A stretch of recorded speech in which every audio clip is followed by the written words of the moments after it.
এই মুহূর্তের সবচেয়ে বড় খবর, পশ্চিমবঙ্গবাসীর জন্য দারুণ সুখবর। বাংলায় চালু হয়ে গেল বাড়ি বাড়ি পাইপলাইনের মাধ্যমে গ্যাস সরবরাহ। বাড়ি বাড়ি গ্যাস সিলিন্ডার দেওয়ার দিন এবার শেষ। পাইপলাইন দিয়ে একেবারে সস্তায় বাড়ি বাড়ি পৌঁছে যাবে রান্নার গ্যাস, লাগবে না সিলিন্ডার। কবে থেকে আপনার এলাকায় পাবেন পাইপলাইনের রান্নার গ্যাস? তবে এতে কি মধ্যবিত্তের গ্যাসের খরচ বাড়বে আরো অনেকটাই? আপনি যেটুকু গ্যাস সারা মাসে ব্যবহার করবেন সেই অনুযায়ী আপনাকে দিতে হবে টাকা। ইলেকট্রিক বিলের মতোই মিলবে বিল। তবে বিষয়টা ঠিক কি? বাংলাদেশে এবং অন্যান্য দেশের মতো এই পাইপলাইনের মাধ্যমে গ্যাস নিলে তার আছে কিছু সুবিধাও। বিস্তারিত শুনুন। বর্তমানে দেশের পাশাপাশি বাংলার অধিকাংশ বাড়িতেই পৌঁছে গিয়েছে রান্নার গ্যাসের কানেকশন। তবে রান্নার গ্যাস সরবরাহ করার ক্ষেত্রে বাংলার বেশিরভাগ জায়গাতেই রয়েছে পুরাতন পদ্ধতি, অর্থাৎ সিলিন্ডারের মাধ্যমে গ্যাস সরবরাহ করা। তবে এই সিলিন্ডারের মাধ্যমে গ্যাস সরবরাহ করতে গিয়ে অনেক সমস্যার মুখোমুখি হতে হয়।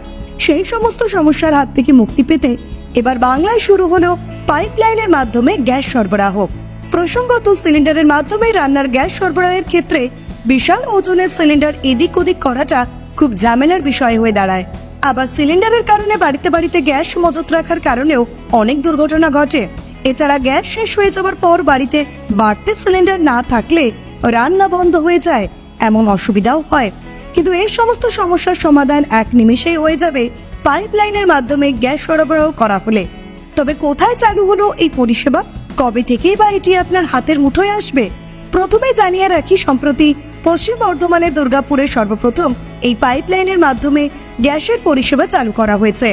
ইন্ডিয়ান অয়েল এবং আদানি গোষ্ঠীর চুক্তির ভিত্তিতে প্রথম দুর্গাপুরে এই সুবিধা পেলেন সুশান্ত কুমার রায় নামের এক উপভোক্তা। তিনি হলেন বাংলার প্রথম উপভোক্তা যিনি পাইপলাইনের মাধ্যমে রান্নার গ্যাসের কানেকশন পেয়েছেন।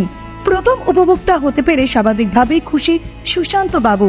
দুর্গাপুরের সেল কোঅপারেটিভ এলাকার বাসিন্দা সুশান্ত কুমার রায় সংবাদ মাধ্যমকে জানিয়েছেন, খুবই নামমাত্র খরচে তিনি বাড়িতে পাইপলাইনের মাধ্যমে রান্নার গ্যাসের কানেকশন পেয়েছেন।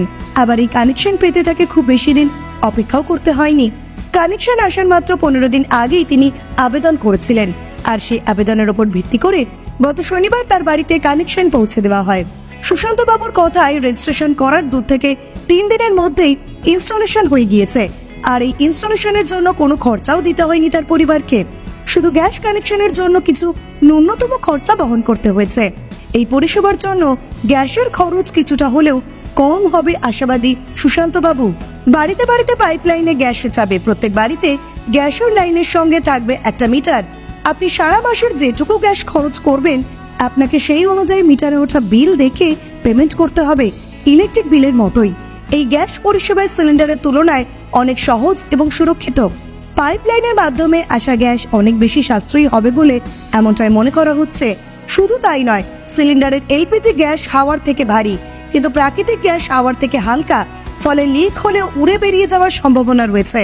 ফলে বড় কোনো বিপদের শঙ্কাও নেই। এমন অভিনব পরিষেবা পরখ করে দেখতে বেশ উৎসাহী এবং খুশি সকলেই।